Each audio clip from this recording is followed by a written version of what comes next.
जय हिंद दोस्तों, स्वागत है आपका अपना चैनल टीचिंग करियर सेंटर में। उम्मीद है कि आप लोग बहुत ही अच्छे होंगे। तो चलिए आज हम लोग जो एक न्यू सेशन स्टार्ट करने वाले हैं, इसमें हम लोग देखेंगे बिहार पुलिस में केमिस्ट्री। आज हम लोग क्या देखने वाले हैं दोस्तों, रसायन विज्ञान देखेंगे, केमिस्ट्री। और ये केमिस्ट्री के वैसे सब प्रश्न हैं जो कि अभी 2002 से लेके 2023 तक पूछे गए सभी प्रश्न क्या हैं दोस्तों, पूछे गए सभी प्रश्न हैं।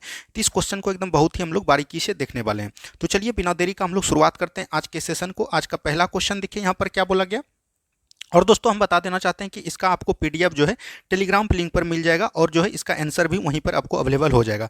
तो जो भी अभी तक टेलीग्राम से ज्वाइन नहीं हुए हैं वो टेलीग्राम से ज्वाइन हो जाइए। और जो है आपको बता देते हैं कि कल जो है आपका सुबह में तो प्रैक्टिस सेट आएगा और शाम में जो है कल आपका ज्योग्राफी का मैराथन आ जाएगा। तो इसके लिए आपको घबराने की कोई बात नहीं। तो चलिए आज हम लोग केमिस्ट्री का आनंद लेते हैं। और केमिस्ट्री से दोस्तों 7 से 8 प्रश्न आपके एग्जाम में पूछे जाते हैं। अब पिछला बार जो 2023 में एग्जाम हुआ था, जो कि आउट होने की वजह से एग्जाम रद्द हो गया था, इसमें 7 से 8 क्वेश्चन पूछा गया था केमिस्ट्री से। और जो है 10 से 12 क्वेश्चन आपको बायोलॉजी को देखने को मिला था। तो ये भी चीज़ एकदम आपको ध्यान रखना, फिजिक्स का बहुत ही कम मात्रा में क्वेश्चन पूछे जाते हैं आपके बिहार पुलिस में। तो चलिए हम लोग शुरुआत करते हैं आज से। देखिए द्रव, द्रव में क्या होता है दोस्तों, तो याद रखिएगा द्रव जो होता है, आपको याद होगा पदार्थ के 3 भाग होते हैं। तो यहाँ पर से थोड़ा सा समझिए तब ये क्वेश्चन आप आराम से बना पाइएगा। देखिए पदार्थ के जो होते हैं दोस्तों ये 3 भाग होते हैं, तो ये भी चीज़ ध्यान रखिएगा। पदार्थ के 3 भाग कौन होते हैं, एक होते हैं ठोस। कौन होते हैं दोस्तों, ठोस होते हैं। एक आपका द्रव होता है और तीसरा जो है आपका गैस होता है। तो ये चीज़ ध्यान रखिएगा, ठोस द्रव गैस। तो याद रखिएगा ठोस जो है, ठोस मतलब कि इसका आयतन और आकार दोनों निश्चित होता है, ठीक है। द्रव का याद रखिएगा आयतन निश्चित होता है, लेकिन इसका आकार जो है याद परिवर्तनशील होता है। तो अगर बोलिएगा कि 1 लीटर आप पानी लिए हैं या दूध लिए हैं, तो 1 लीटर अगर पानी है, अगर उसको आप बोतल में रखेगा तो वो बोतल का आकार ले लेगा। अगर आप बर्तन में किसी बर्तन में रखेगा तो वो बर्तन का आकार ले लेगा। लेकिन उसका जो है याद रखिएगा वजन जो है, मतलब आयतन जिसको बोलते हैं, आयतन उसका 1 केजी ही रहेगा, 1 लीटर ही रहेगा। और गैस का न तो आयतन निश्चित रहता है और न ही आकार निश्चित होता है। ये चीज़ एकदम आपको बेसिक जानकारी थी, इसको आपको ध्यान रखनी है। क्योंकि देखिएगा गैस अगर आप 20 किलो मतलब कि 14 किलो 15 किलो के सिलेंडर, बड़ा सिलेंडर में जब रखिएगा 1 किलो भी गैस रहेगा तो वो पूरे प्रसार करेगा, यानी कि उसमें बना रहेगा। तो यहाँ से आपको समझ में आ गया। अब देखिए वही से रिलेटेड क्वेश्चन है, तो इसको एकदम ध्यान से देखिए। और ये जो केमिस्ट्री है, अगर इस वीडियो को लास्ट तक आप देखिएगा तो केमिस्ट्री का पूरा सिलेबस आपको कंप्लीट मिलेगा। आपके दिमाग में ये चीज़ एकदम बैठा लेना है। देखिए यहाँ पर द्रव, द्रव अभी तुरंत हमने बताया क्या होता है दोस्तों, नियत आयतन तो सब में है नियत आयतन, ठीक है। उसके बाद देखिए यहाँ नियत आकार, नियत आकार नहीं होता है, नियत आकार ठोस में होता है। नियत आकार और नियत आकार नहीं, ये बिल्कुल नहीं होगा। इसका जो नियत आयतन होता है और अनियत और अवसंकुचन होता है। तो यही हो जाएगा, ऑप्शन नंबर सी हो जाएगा, ठीक है। क्या हो जाएगा दोस्तों, ऑप्शन नंबर सी बिल्कुल राइट आंसर आपका हो जाएगा। चलिए बढ़ते हैं हम लोग अगले प्रश्न की तरफ। नेक्स्ट क्वेश्चन को ध्यान से देखिए, इसी तरह जो है हम लोग पूरा क्वेश्चन को समझते हुए निकलेंगे। नेक्स्ट क्वेश्चन देखिए, पदार्थ का घनत्व अधिकतम होता है। देखिए पदार्थ का जो घनत्व होता है दोस्तों, ये ठोस में अधिकतम होता है। किसमें होता है, ठोस की क्रिस्टल में होता है। तो ये भी चीज़ ध्यान रखनी है, ठीक है। ऑप्शन नंबर डी बिल्कुल। ठोस में क्या होता है, तो याद रखिएगा इसमें जो है अंतरणविक स्थान बहुत कम होता है, लेकिन अंतरणविक बल जो है बहुत अधिक होता है। तो ये भी चीज़ एकदम आपको ध्यान रखनी है। चलिए नेक्स्ट क्वेश्चन की तरफ बढ़ते हैं हम लोग। नेक्स्ट क्वेश्चन को ध्यान से देखिए क्या बोला गया। पदार्थ का सबसे छोटा कण जो पदार्थ की सब विशेषता बताता हो वह क्या है। यानी कि पदार्थ का वह सबसे छोटा कण जो पदार्थ की विशेषता को बताता है, उसको हम लोग क्या बोलते हैं, तत्व बोलते हैं। क्या बोलते हैं दोस्तों, तत्व बोलते हैं। तो यह भी चीज़ ध्यान रखनी है, ठीक है। देखिए पदार्थ की 3 व्यवस्था जो हमने अभी आपको बताया, उसमें जो ठोस द्रव गैस आता है ये आपका भौतिक हुआ। लेकिन रासायनिक की बात कीजिएगा तो उसमें जो तत्व यौगिक मिश्रण आता है।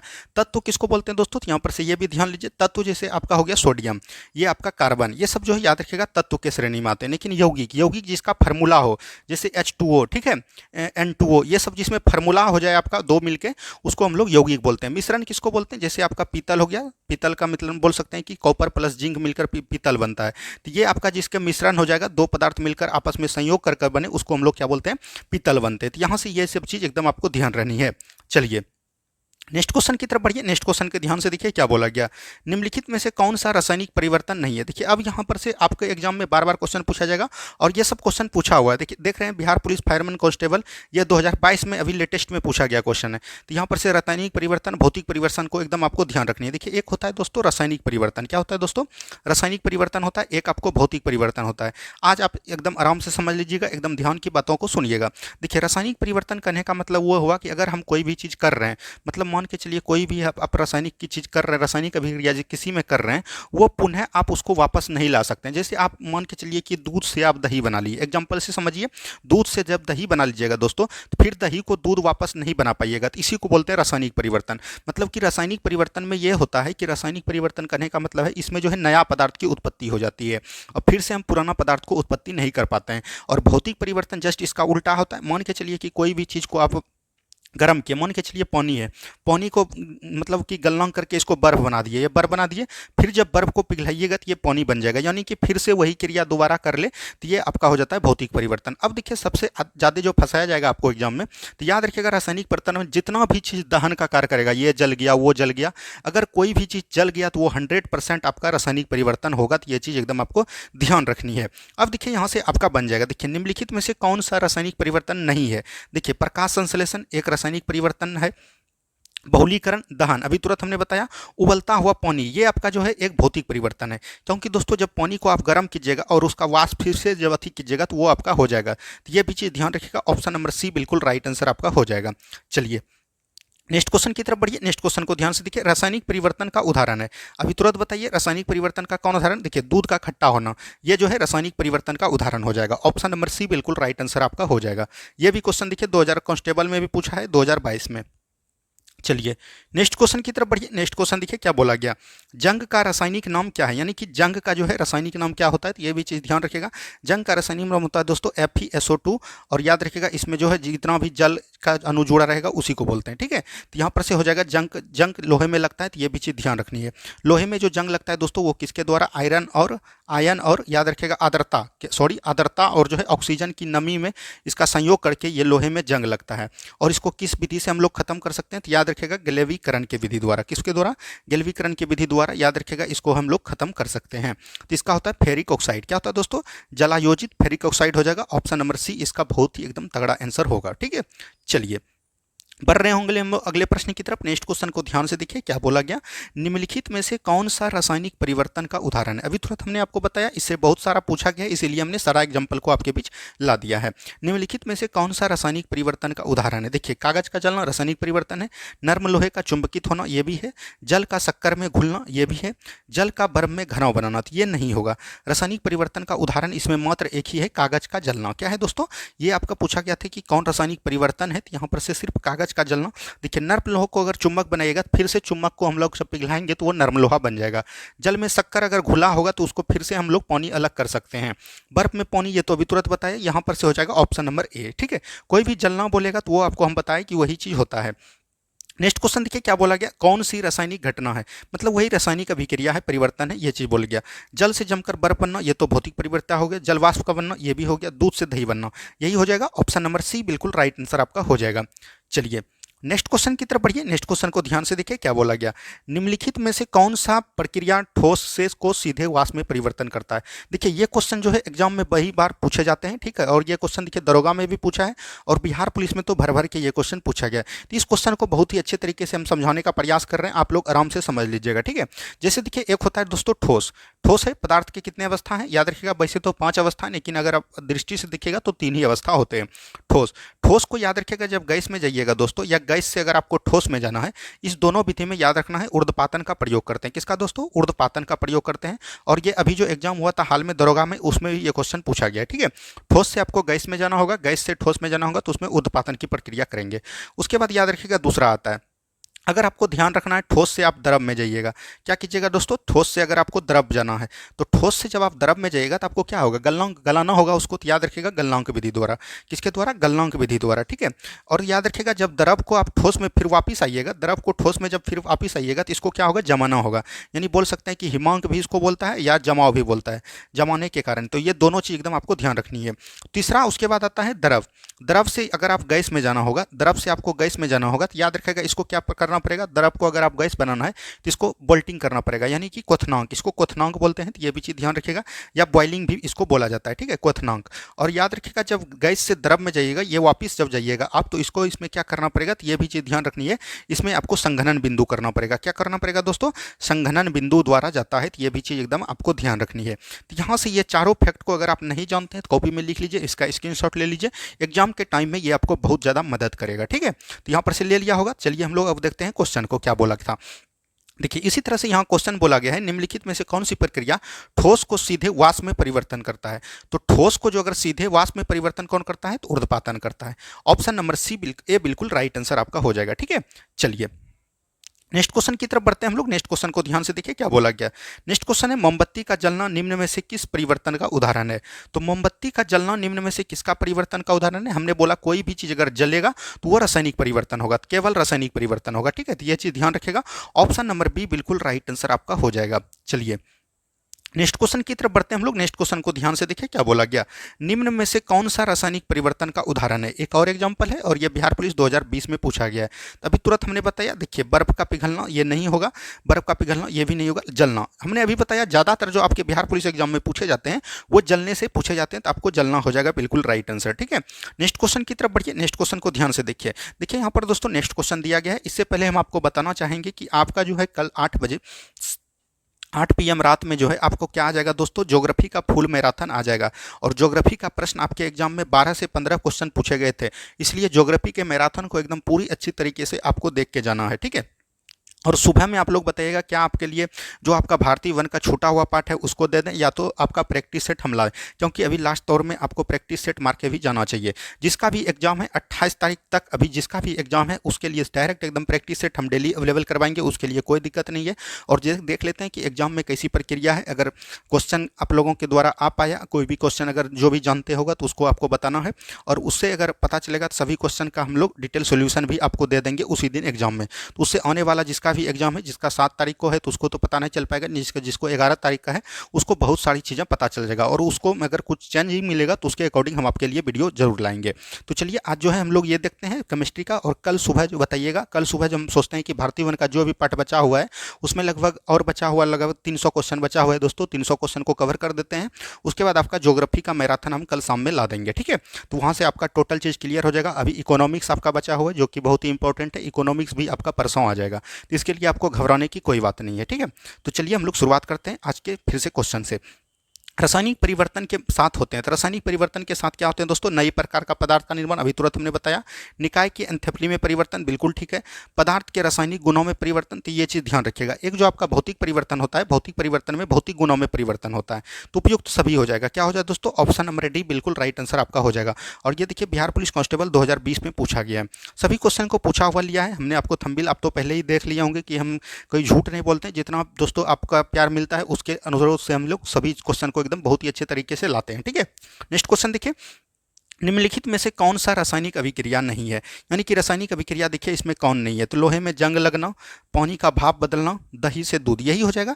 ये जो है रासायनिक अभिक्रिया है, ये भी कोयले का जलना भी रासायनिक अभिक्रिया है, लोहे में जंग लगना भी रासायनिक अभिक्रिया है, पानी का भाप में बदलना रासायनिक अभिक्रिया नहीं है। तो ऑप्शन नंबर बी बिल्कुल राइट आंसर आपका हो जाएगा। और ये क्वेश्चन देखिए 2010 में पूछा था, इसके बाद 2020 में पूछा, 22 में पूछा, तो देख रहे हैं प्रीवियस ईयर का आपके एग्जाम में बहुत ज़्यादा महत्व रहता है। ठीक है, नेक्स्ट क्वेश्चन देखिए यहाँ पर से क्या बोला गया। परमाणु ऊर्जा संयंत्र विद्युत उत्पन्न करने के लिए किस समस्थानिक का उपयोग किया जाता है। देखिए किस समस्थानिक का परमाणु ऊर्जा में प्रयोग किया जाता है, तो याद रखिएगा यूरेनियम 235 का। किसका करते हैं दोस्तों, यूरेनियम 235 का प्रयोग करते हैं, तो यह भी चीज ध्यान रखनी है। आयोडीन 131 का आर्सेनिक में प्रयोग करते हैं, कोबाल्ट 60 का हम लोग कैंसर के उपचार में इसका प्रयोग करते हैं। तो ये सब चीज एकदम ध्यान रखिएगा। और ये देखिए लेटेस्ट 2022 में क्वेश्चन पूछा गया है। ठीक है, चलिए नेक्स्ट क्वेश्चन की तरफ बढ़ते हैं। नेक्स्ट क्वेश्चन देखिए क्या बोला गया। उस गुण को चयन कीजिए, उस गुण का चयन कीजिए जो नाभिकीय संलयन का अभिलक्षण नहीं है, यानी कि नाभिकीय संलयन का अभिलक्षण नहीं करता है। ठीक है, नाभिकीय संलयन अभिक्रिया सूर्य, तारों और हाइड्रोजन बम में होती है, बिल्कुल यह सब जो है नाभिकीय संलयन पर आधारित है, ये बिल्कुल ठीक है। इसके लिए क्रांतिक द्रव्यमान की आवश्यकता नहीं होती, बिल्कुल नहीं होती, तो ये भी बिल्कुल आपका ठीक है। उसके बाद नाभिकीय संलयन में हल्के तत्व मिलकर भारी तत्वों का निर्माण करते हैं, तो ये भी बिल्कुल ठीक है। यह कम ताप कमरे पर होती है, बिल्कुल नहीं, ये कमरे पर नहीं होती है, तो ये बिल्कुल आपका गलत है। और यह बिहार पुलिस कांस्टेबल 2021 में पूछा गया है, जो आपका 11,000 लगभग सीट आया था प्लस, उसमें यह क्वेश्चन पूछा गया था। ठीक है, चलिए बढ़ते हैं हम लोग अगले प्रश्न की तरफ। नेक्स्ट क्वेश्चन को ध्यान से देखिए क्या बोला गया। रेडियो सक्रिय तत्व के विघटन 2.31 गुना 10⁻⁻19 वर्ष है तो इसका अर्ध आयु काल क्या होगा। देखिए इस तरह के क्वेश्चन आपको एकदम बहुत सारा देखने को मिलेगा। तो इस तरह के क्वेश्चन को बनाने का एक ही नियम है दोस्तों कि इस तरह क्वेश्चन को आप कैसे बना पाइएगा। जब भी अर्ध आयु काल की बात करेगा तो यहाँ पर से आपको रेडियल सक्रिय तत्व में ये चीज़ ध्यान रखिएगा, इसका फार्मूला होता है दोस्तों। तो इसका फार्मूला होता है टी, अगर हाफ अर्धवार्षिक निकालिएगा तो ये होता है 0.693 और बटे लेमडा। तो ये चीज़ एकदम आपको फार्मूला एकदम ध्यान रखनी है। तो 0.693 और आपका यहाँ पर देख लीजिए कितना आपको दिया है। तो ये भी चीज़ यहाँ पर से आपको देखिए, तो यहाँ पर से दिया है 0. यहाँ पर से देखिए 2.31 गुना 10⁻⁻19, ये आपका लेमडा का मान दिया है और इसमें जो है आपको डिवाइड करना। देखिए 2 यहीं पर बना लेते हैं दोस्तों। तो यहाँ पर से अगर टी निकालना चाहेंगे हम लोग कितना हो जाएगा 0.693 इसका होता है, अब बटे लेमडा का मान कितना हो जाएगा 2.31 गुना 10⁻⁻19। ये दोस्तों 10⁻⁻19 को आप ऊपर ले जाइएगा, जब इसको कन्वर्ट कीजिएगा तो यहाँ पर से 0.693 हो जाएगा और गुना इसमें हो जाएगा दोस्तों कितना 10⁻⁻19 प्लस में हो जाएगा 19 और बटे हो जाएगा यहाँ पर 2.31। जब पॉइंट उड़ जाएगा यहाँ पर देखिए, और ये जो है लगभग आपका 3 से कट जाएगा। कितना से कटेगा दोस्तों 3 से कट जाएगा, तो ये चीज़ ध्यान रखेगा। तो यहाँ पर से 3 गुना 10⁻19 होगा इसका राइट आंसर। लेकिन यहाँ पर जो दिया है ये दिया है ऑप्शन नंबर बी, आप 18 लेके चल सकते हैं। तो इसमें बनाने का कोई ज़रूरत नहीं था, आप आराम से बना पाइएगा। और देखिए ये 2021 में क्वेश्चन पूछा गया है, ठीक है। तो इस क्वेश्चन को आराम से बनाइएगा, आपको एग्जाम में घबराने की कोई ज़रूरत नहीं है। नेक्स्ट क्वेश्चन देखिए क्या बोला गया, 8 रेडियोधर्मी तत्व आधे आयु में 6 महीना है, मूल सांद्रक का 1/16 भाग हिस्सा करने के लिए कितना समय लगेगा। 6 महीना है इसका आयु पहले से, अब बोल रहा है कि 1/16 होने में कितना समय लगेगा। तो 1 को होने में कितना लगेगा दोस्तों, इसका आधा हो जाता है। उसके बाद याद रखिएगा इसको जब कीजिएगा तो एक महीना में कितना हो जाएगा, इसका 1/4 हो जाएगा इसका आधा, और उसके बाद 1/16 हो जाएगा। देख रहे होंगे कि 1, 2 और 3 या 3 1/8 होगा दोस्तों, 8 1/8 होगा, उसके बाद 1/16 होगा। तो इसका आधा करते जाना है, यानी कि इसका दोगुना आप बोल सकते हैं। एक का आधा होगा 1/2, उसका होगा हाफ का 1/4 होगा, उसके बाद 1/8 होगा, उसके बाद 1/16 होगा। तो देख रहे हो कितना महीना लग गया, 1 महीना, 2 महीना, 3 महीना और 4 महीना, यानी 4 महीना लग गया और पहले से 6 महीना है। तो 6 गुना 4 कितना हो जाएगा, 24 महीना हो जाएगा। 24 महीनों को आप लोग क्या लिख सकते हैं, 2 वर्ष लिख सकते हैं। तो ऑप्शन नंबर सी बिल्कुल यहाँ पर से राइट आंसर आपका हो जाएगा, ठीक है। इस तरह से आप एग्जाम में क्वेश्चन बना सकते हैं। तो 2 पूछा था, हमने दोनों क्वेश्चन को आपके लिए ला दिया। नेक्स्ट क्वेश्चन देखिए क्या बोला गया, गामा रे मूलतः होता है। तो गामा रे मूलतः क्या होता है दोस्तों, फोटोन होता है। तो ये भी चीज़ ध्यान रखिएगा, ऑप्शन नंबर बी बिल्कुल राइट आंसर आपका हो जाएगा। गामा रे क्या होता है, फोटोन होता है। तो ये चीज़ ध्यान रखिएगा। गामा, यहाँ से अगर गामा की बात आएगा तो एक होता है अल्फा, एक होता है बीटा, एक होता है दोस्तों गामा। तो यहाँ पर से देखिए अल्फा बीटा गामा, गामा का जो है याद रखिएगा भेदन क्षमता सबसे अधिक होता है। क्या होता है दोस्तों, भेदन क्षमता सबसे अधिक होता है और आयन क्षमता सबसे कम होता है। तो ये भी चीज़ एकदम आपको ध्यान रखनी है, आयन क्षमता सबसे कम होता है और जो है भेदन क्षमता सबसे अधिक होता है गामा किरण का। तो ये भी चीज़ ध्यान रखिएगा। वहीं बात करें अल्फा किरण की भेदन क्षमता सबसे कम होती है, लेकिन याद रखिएगा आयनन क्षमता जो है सबसे अधिक होता है और सबसे भारी तत्व यही है। तो ये सब चीज़ को एकदम आपको ध्यान रखनी है, ठीक है। चलिए नेक्स्ट क्वेश्चन की तरफ बढ़ते हैं हम लोग। नेक्स्ट क्वेश्चन को ध्यान से देखिए क्या बोला गया। नेक्स्ट क्वेश्चन है सूर्य से उत्सर्जित ऊर्जा का स्रोत है। सूर्य से ऊर्जित ऊर्जा का स्रोत है, याद रखिएगा नाभिकीय संलयन। क्या है दोस्तों, नाभिकीय संलयन है। तो यह भी चीज़ ध्यान रखिएगा। नाभिकीय संलयन को हम लोग नाभिकीय अभिक्रिया भी बोलते हैं। तो यहाँ पर से ऑप्शन नंबर बी बिल्कुल राइट आंसर आपका हो जाएगा। और इसी पर कौन कार्य करता है दोस्तों, याद रखिएगा इसी में जो याद रखिएगा आपका करता है नाभिकीय संलयन पर कार्य करता है हाइड्रोजन बम। कौन करता है दोस्तों, हाइड्रोजन बम इसी पर कार्य करता है। तो यह भी चीज़ एकदम आपको ध्यान रखनी है, ठीक है। हाइड्रोजन बम का खोज किसने किया था, एडवर्ड टेलर ने किया था। किसने किया था दोस्तों, एडवर्ड टेलर ने किया था। तो ये भी चीज़ एकदम आपको जानकारी रहनी चाहिए। यहीं से बात कर लेते हैं परमाणु बम। परमाणु बम जो याद रखिएगा नाभिकीय विखंडन पर कार्य करता है। और परमाणु बम का खोज किसने किया, ओटो हॉर्न ने। किसने किया, ओटो हॉर्न ने। तो यहाँ से ये सब जानकारी एकदम आपको प्राप्त रहनी चाहिए। चलिए बढ़ते हैं हम लोग अगले प्रश्न की तरफ। नेक्स्ट क्वेश्चन को ध्यान से देखिए क्या बोला गया, अल्फा और बीटा कणों की खोज किसने की थी। याद रखिएगा अल्फा और बीटा कण का खोज, यहाँ पर से अल्फा और बीटा कण का खोज की बात कीजिएगा तो ये था, क्या था, किसने दोस्तों, रोंटजन ने। किसने किया था, रोंटजन ने किया था। तो ये भी चीज़ एकदम आपको ध्यान रखनी है। वहीं बात करें गामा किरण की खोज किसने किया था, तो याद रखिएगा पोल विलार्ड ने। किसने किया था दोस्तों, पोल विलार्ड ने किया था। तो ये सब जानकारी आपको रहनी चाहिए। तो यहाँ पर से हो जाएगा ऑप्शन नंबर सी। ये सब चीज़ एकदम आपको ध्यान रहनी है। चलिए नेक्स्ट क्वेश्चन की तरफ बढ़िए। नेक्स्ट क्वेश्चन देखिए क्या बोला गया, बीटा कण किस प्रकार का आवेश वहन करता है। तो देखिए यहाँ पर से अल्फा होता है, बीटा होता है और गामा होता है। तो यहाँ पर से याद रखेगा अल्फा जो है धनावेशित है। क्या हो दोस्तों, धनावेशित कण करता है। तो ये भी चीज़ ध्यान रखेगा। और बीटा याद रखेगा ये जो है ऋणावेशित करता है। क्या दोस्तों, ऋणावेशित करता है। तो ये भी चीज़ ध्यान रखेगा। और यहाँ पर से अगर आपको गामा पूछे तो ये आवेशहीन होता है। क्या होता है दोस्तों, आवेशहीन होता है, यानी कि कोई भी कण ये वहन नहीं करता आवेश। तो यहाँ पर से आपका पूछा है बीटा, तो बीटा हमने क्या बताया, ये होता है ऋणावेशित। ऋणावेशित हो जाएगा ऑप्शन नंबर बी। आप एकदम आराम से बने रहिए, आपको केमिस्ट्री में कोई भी दिक्कत नहीं होगा। केमिस्ट्री बहुत लड़का भारी भारी करता है, केमिस्ट्री कोई भी भारी नहीं होता है। तो ये चीज़ एकदम आपको ध्यान रखनी है। चलिए नेक्स्ट क्वेश्चन की तरफ बढ़िए। नेक्स्ट क्वेश्चन देखिए क्या बोला गया। रेडियो सक्रिय पदार्थ भंडारित करने के लिए बने पात्र किससे बने होते हैं? तो रेडियो सक्रिय याद रखिएगा, ये जो है शीशा से अभिक्रिया नहीं करता, शीशा हो जाएगा इसका right answer. Option number D में लेड है, तो लेड का हिंदी होता है शीशा। चलिए नेक्स्ट क्वेश्चन की तरफ बढ़िए। नेक्स्ट क्वेश्चन देखिए क्या बोला गया। रेडियो धर्मिता की खोज किसने की थी? तो याद रखिएगा रेडियो धर्मिता की खोज क्या था? हेनरी बेकुरल ने। किसने किया था दोस्तों? हेनरी बेकुरल ने किया था। तो ये भी चीज एकदम आपको ध्यान रखनी है। चलिए नेक्स्ट क्वेश्चन की तरफ बढ़ते हैं। नेक्स्ट क्वेश्चन को ध्यान से देखिए क्या बोला गया। हाइड्रोजन बम किस सिद्धांत पर कार्य करता है? तो अभी तुरंत हमने बताया हाइड्रोजन बम जो है नाभिकीय संलयन पर कार्य करता है। और हाइड्रोजन बम का खोजकर्ता कौन है? तो एडवर्ड टेलर। कौन है दोस्तों? एडवर्ड टेलर है। ठीक है, अभी तुरंत हमने बताया। और यहीं पर नाभिकीय विखंडन है, तो यहाँ पर से परमाणु बम इसी पर कार्य करता है। किस पे दोस्तों? परमाणु बम की बात करिएगा तो यह जो है नाभिकीय विखंडन पर बात करता है। तो ये भी चीज ध्यान रखिएगा। और इसका खोज किया था ओटो हॉर्न ने। किसने किया था? ओटो हॉर्न ने किया था। तो यहाँ से दोनों चीजों को एकदम आपको ध्यान रखनी है। चलिए बढ़ते हैं हम लोग अगले प्रश्न की तरफ। नेक्स्ट क्वेश्चन को ध्यान से देखिए क्या बोला गया। सूर्य व तारों की ऊर्जा प्रमुख स्रोत है। सूर्य और तारों की ऊर्जा नाभिकीय संलयन हो जाएगा। तो ऑप्शन नंबर बी, जितने भी सूर्य और तारा सब होते हैं ये सब नाभिकीय संलयन की घटना है। तो ये भी चीज एकदम आपको ध्यान रखनी है। चलिए नेक्स्ट क्वेश्चन की तरफ बढ़ते हैं। नेक्स्ट क्वेश्चन देखिए क्या बोला गया। 6 अगस्त 1945 तथा 9 अगस्त 1945 को क्रमशः जापान में के हिरोशिमा पर नागासाकी पर जो बम परमाणु बम गिराए गए थे उसमें कौन सी अभिक्रिया उत्पन्न हुई थी? तो आपको पता है दोस्तों जितना भी बम है हमने तुरंत बताया परमाणु बम जो होगा वो किसके द्वारा होगा? तो याद रखिएगा जो नागासाकी या जापान में पड़ता है नागासाकी, उस पर जो है अमेरिका द्वारा गिराया गया था। तो अमेरिका द्वारा जो याद रखिएगा सबसे पहला जो गिराया गया था 6 अगस्त को जो गिराया गया था 1945 को, इसका नाम था लिटिल बॉय। क्या था नाम रखा था दोस्तों? लिटिल बॉय रखा था। और याद रखिएगा 9 अगस्त को जो गिराया गया था दोस्तों, 9 अगस्त को जो गिराया गया था इसका नाम था फैटमैन। क्या था दोस्तों? फेटमैन था। तो ये दोनों एकदम ध्यान रखिएगा। और अमेरिका ने द्वितीय विश्व युद्ध में जापान पे गिराया था। तो इसको हम लोग क्या बोलते हैं? तो याद रखिएगा यहाँ पर परमाणु बम है। और परमाणु बम हमने क्या बताया? नाभिकीय विखंडन पर कार्य करता है। तो यहाँ पर से ऑप्शन नंबर सी बिल्कुल राइट आंसर आपका हो जाएगा। ठीक है, चलिए बढ़ते हैं हम लोग अगले प्रश्न की तरफ। नेक्स्ट क्वेश्चन देखिए क्या बोला गया। नेक्स्ट क्वेश्चन यहाँ पर है डीटीओ का अधिकतम उपयोग होता है। तो डीटीओ का अधिकतम उपयोग कहाँ पर होता है दोस्तों? परमाणु भट्टी में होता है। तो ये भी चीज ध्यान रखिएगा। और इसका याद रखिएगा शीतलन के रूप में भी कार्य करता है और मंदक के रूप में भी इसका कार्य किया जाता है। डीटीओ का याद रखिएगा इसका जो फार्मूला होता है, तो ये भी चीज इसका तो फार्मूला दिया गया है। इसको हम लोग भारी जल भी बोलते हैं। क्या बोलते हैं दोस्तों? भारी जल भी बोला जाता है। तो ये भी चीज एकदम आपको ध्यान रखनी है।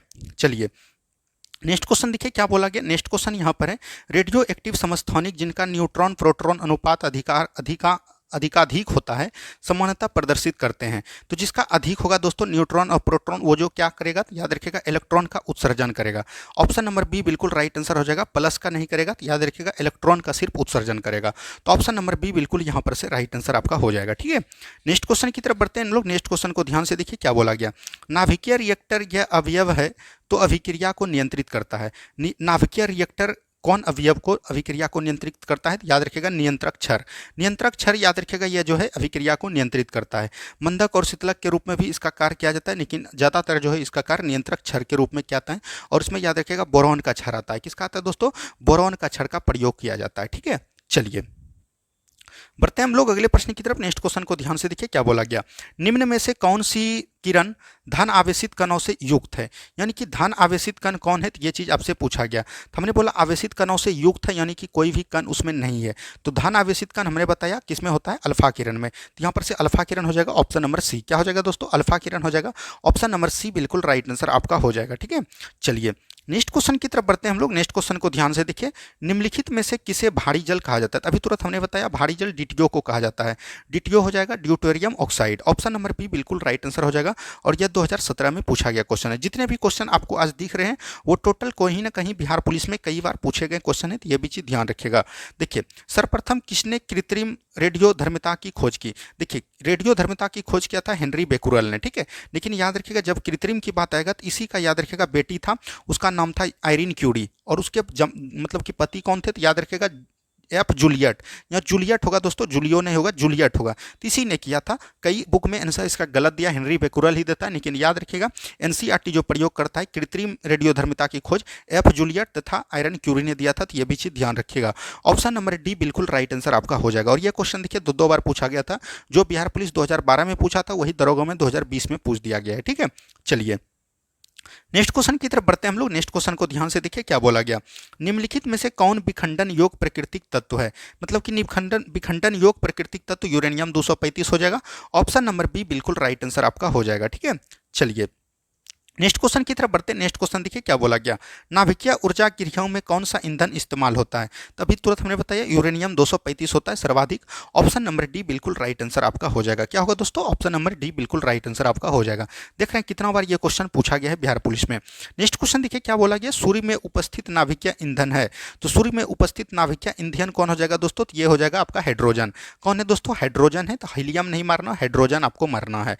ऑप्शन नंबर सी बिल्कुल राइट आंसर आपका हो जाएगा। ठीक है, चलिए नेक्स्ट क्वेश्चन की तरफ बढ़िए। नेक्स्ट क्वेश्चन देखिए क्या बोला गया, रेडियो सक्रियता को मापने के लिए वाणिज्यिक रूप से उपलब्ध यंत्र है। तो इसको हम लोग बोलते हैं, तो याद रखिएगा जीएम गणक यहाँ पर दिया है। इसका पूरा नाम होता है गीगर मूलर काउंटर। कौन होता है दोस्तों, गीगर मूलर काउंटर इसका पूरा नाम है। तो ये भी चीज़ एकदम आपको ध्यान रखनी है। तो यहाँ पर से हो जाएगा ऑप्शन नंबर सी। इसका इसी तरह देखिए बिहार पुलिस में दिया है, लेकिन इसका पूरा नाम जब दे दे तो ये रखना है गीगर मूलर काउंटर। इससे द्वारा हम लोग रेडियो सक्रियता की मापते हैं। तो ये भी चीज़ ध्यान रखनी है। चलिए नेक्स्ट क्वेश्चन की तरफ बढ़ते हैं हम लोग। नेक्स्ट क्वेश्चन को ध्यान से देखिए क्या बोला गया, रेडियो सक्रियता कार्बन 5800 वर्षों में अपनी प्रारंभिक मात्रा का आधा हो जाता है। कितने वर्षों में यह प्रारंभिक मात्रा का 1/4 हो जाएगा। यानी एक का हो जाएगा कितना दोस्तों, 1/2 होगा। उसके बाद ये हो जाएगा 1/4। तो देख रहे हो कितना लग रहा है दोस्तों, 2 बरस लग रहा है। तो 2 बरस 5800 है पहले से, और इसमें 2 बरस और लगेगा। तो 2 बरस इसमें गुना कर देंगे तो ये कितना हो जाएगा दोस्तों, 58 गुना 2 कितना हो जाता है, 116 हो जाता है। तो यहाँ पर से 116 1 लाख बोल सकते हैं कि 1600 बरस हो जाएगा। तो ऑप्शन नंबर यहाँ से बी बिल्कुल राइट आंसर आपका हो जाएगा। तो इस तरह के क्वेश्चन आपके बिहार पुलिस में बहुत ज़्यादा पूछे गए, इसीलिए ये क्वेश्चन को एकदम ध्यान देके चलिएगा आप। ठीक है, चलिए नेक्स्ट क्वेश्चन देखिए क्या बोला गया। नेक्स्ट क्वेश्चन है जठर रस का पीएच मान होता है। तो पीएच मान देखिए जठर रस का यहाँ पर पूछा गया है। तो जठर रस का पीएच मान कितना होता है दोस्तों, तो याद रखिएगा 5 होता है। कितना होता है दोस्तों, 5 होता है। तो ये भी चीज़ ध्यान रखनी है। चलिए नेक्स्ट क्वेश्चन की बात देखिए क्या बोला गया, मूत्र का पीएच मान कितना होता है। तो मूत्र का पीएच मान दोस्तों याद रखना है, मूत्र का जो पीएच मान होता है ये लगभग 6.5 होता है, 5.5 से। तो यहाँ से ऑप्शन नंबर बी आप लेके चल सकते हैं। ठीक है, चलिए बढ़ते हैं हम लोग अगले प्रश्न की तरफ। नेक्स्ट क्वेश्चन देखिए क्या बोला गया। नेक्स्ट क्वेश्चन है पाचन तंत्र द्वारा उत्पादित अम्ल कौन सा है। तो पाचन तंत्र द्वारा उत्पादित अम्ल जो है दोस्तों उसको हम लोग बोलते हैं HCl। क्या बोलते हैं दोस्तों, HCl है, यानी हाइड्रोक्लोरिक अम्ल। तो ऑप्शन नंबर सी बिल्कुल राइट आंसर आपका हो जाएगा। क्या होगा दोस्तों, ऑप्शन नंबर सी बिल्कुल राइट आंसर आपका हो जाएगा। ठीक है, चलिए नेक्स्ट क्वेश्चन की तरफ बढ़ते हैं। नेक्स्ट क्वेश्चन देखिए क्या बोला गया, इन्वर्टर बैटरी में कौन सा एसिड उपयोग में लिया जाता है। तो बैटरी में दोस्तों याद रखिएगा ये जो बना रहता है बैटरी, ये लिथियम आयन का बना रहता है। किसका दोस्तों, लिथियम आयन का बना रहता है। तो ये भी चीज़ ध्यान रखिएगा। और इसमें प्रयोग जो करते हैं सल्फ्यूरिक अम्ल का प्रयोग करते हैं। किसका करते हैं दोस्तों, सल्फ्यूरिक अम्ल का। और सल्फ्यूरिक अम्ल का फॉर्मूला होता है H2SO4। क्या होता है दोस्तों, H2SO4। तो यहाँ पर से ऑप्शन नंबर सी बिल्कुल राइट आंसर आपका हो जाएगा। क्या हो जाएगा दोस्तों, ऑप्शन नंबर सी बिल्कुल राइट आंसर आपका हो जाएगा। चलिए नेक्स्ट क्वेश्चन की तरफ बढ़ते हैं हम लोग। नेक्स्ट क्वेश्चन देखिए क्या बोला गया, मनुष्य के मूत्र में कौन सा एसिड पाया जाता है। तो मनुष्य के मूत्र में याद रखेगा इसमें जो यूरिक एसिड पाया जाता है। क्या पाया जाता है दोस्तों, यूरिक एसिड पाया जाता है। ये हमने आपको बायोलॉजी में भी बताया है। चलिए नेक्स्ट क्वेश्चन की तरफ बढ़ते हैं हम लोग। नेक्स्ट क्वेश्चन देखिए क्या बोला गया। नेक्स्ट क्वेश्चन है मानव रक्त में पीएच का साधारण मान कितना होता है। तो मानव रक्त में दोस्तों इसका पीएच मान होता है 7.4। कितना होता है दोस्तों, 7.4 होता है। तो यहाँ पर से बोल सकते हैं 7.3 से 7.45 तक होता है। ठीक है, तो ये भी चीज़ एकदम आपको ध्यान रखनी है।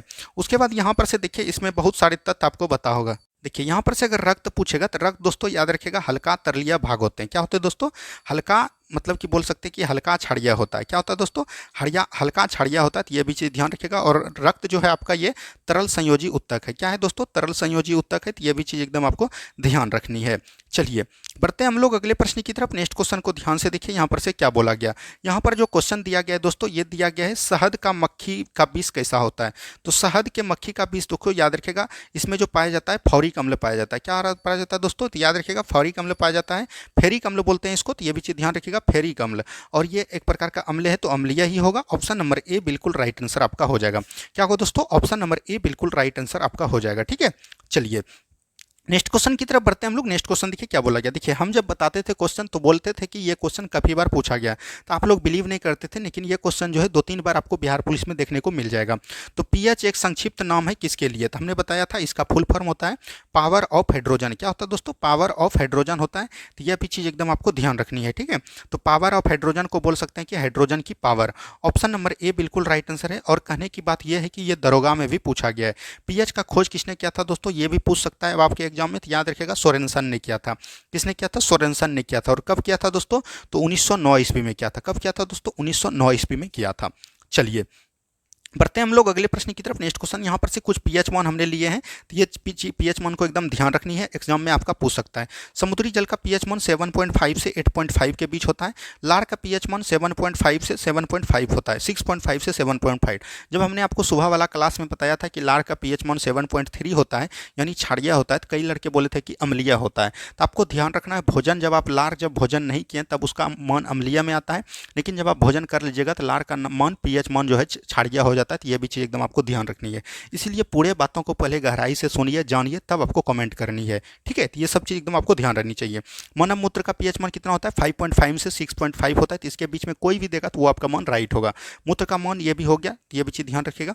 और जो है यहाँ पर सिरका है, सिरका का मान 2.3 से 3.5 होता है, ज़्यादातर आपके एग्जाम में 2.5 देगा, तो ये भी चीज़ ध्यान रखनी है। चलिए बढ़ते हैं हम लोग अगले प्रश्न की तरफ। नेक्स्ट क्वेश्चन को ध्यान से देखिए क्या बोला गया। निम्न में से कौन सा खाने के नमक के नाम से जाना जाता है? खाने के नमक से कौन जाता है दोस्तों? तो याद रखिएगा NaCl, इसको हम लोग साधारण नमक बोलते हैं। तो यही हो जाएगा ऑप्शन नंबर डी। क्या होगा दोस्तों? ऑप्शन नंबर डी बिल्कुल राइट आंसर आपका हो जाएगा। चलिए नेक्स्ट क्वेश्चन की तरफ बढ़ते हैं हम लोग। नेक्स्ट क्वेश्चन देखिए क्या बोला गया। नेक्स्ट क्वेश्चन है पसीने में सामान्यतः उपस्थित खनिज लवण होते हैं।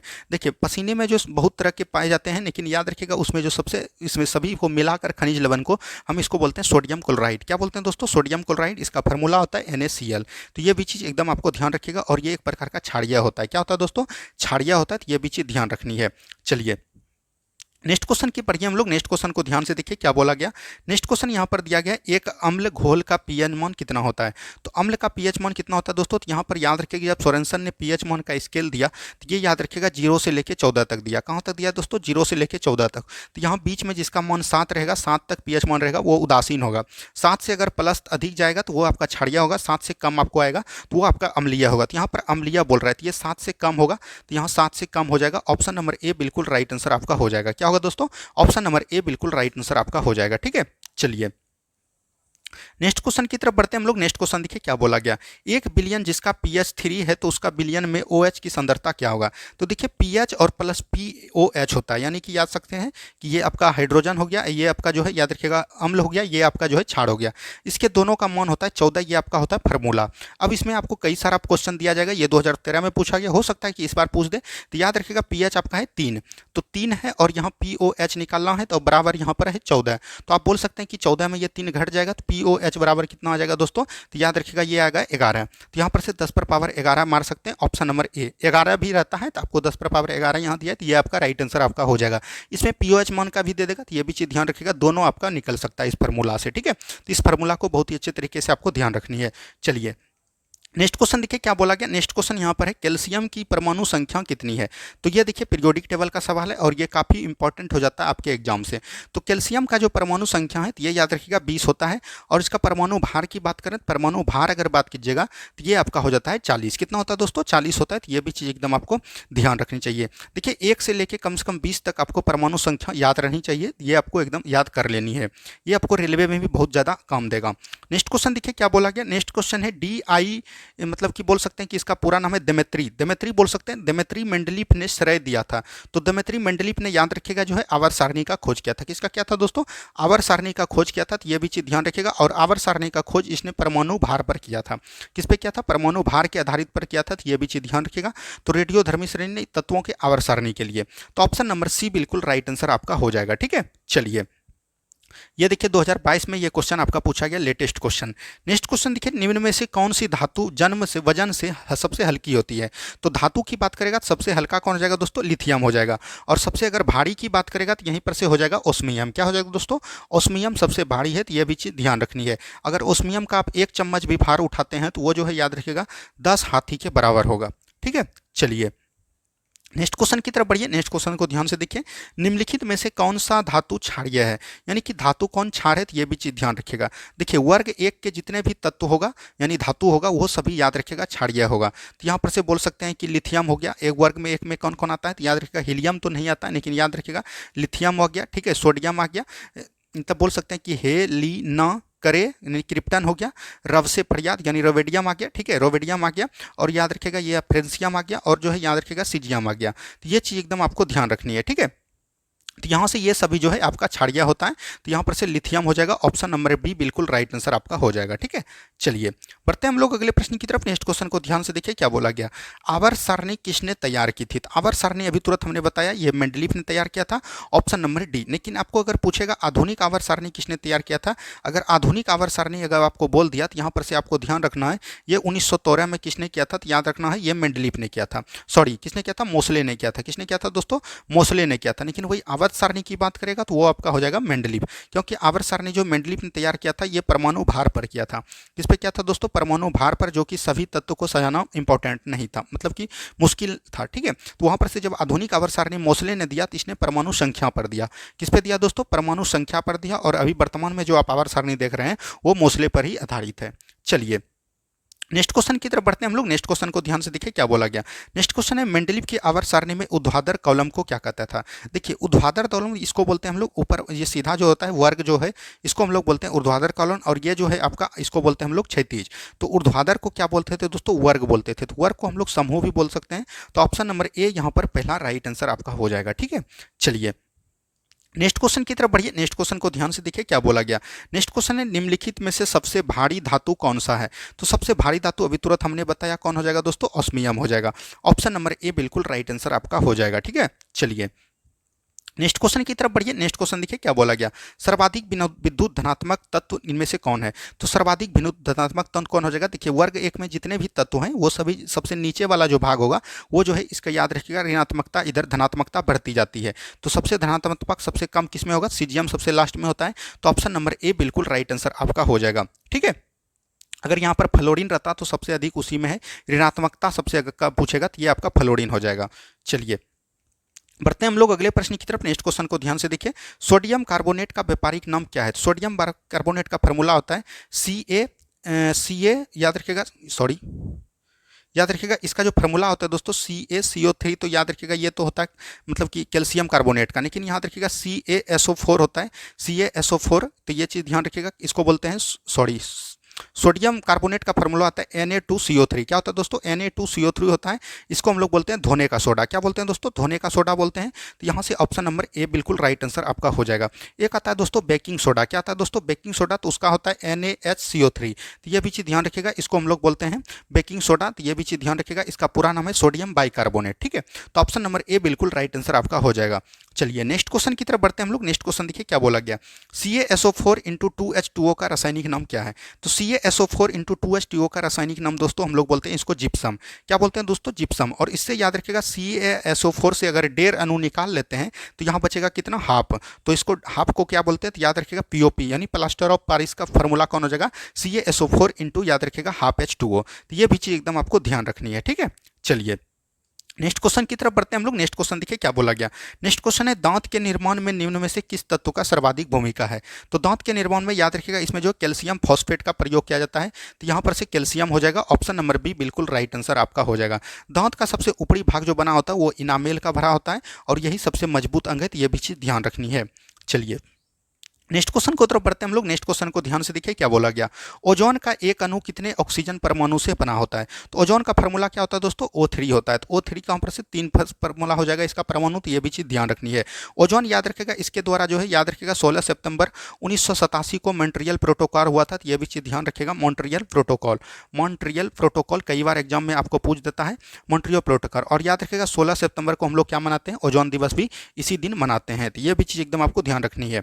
चलिए नेक्स्ट क्वेश्चन की तरफ बढ़ते हैं हम लोग। नेक्स्ट क्वेश्चन देखिए क्या बोला गया।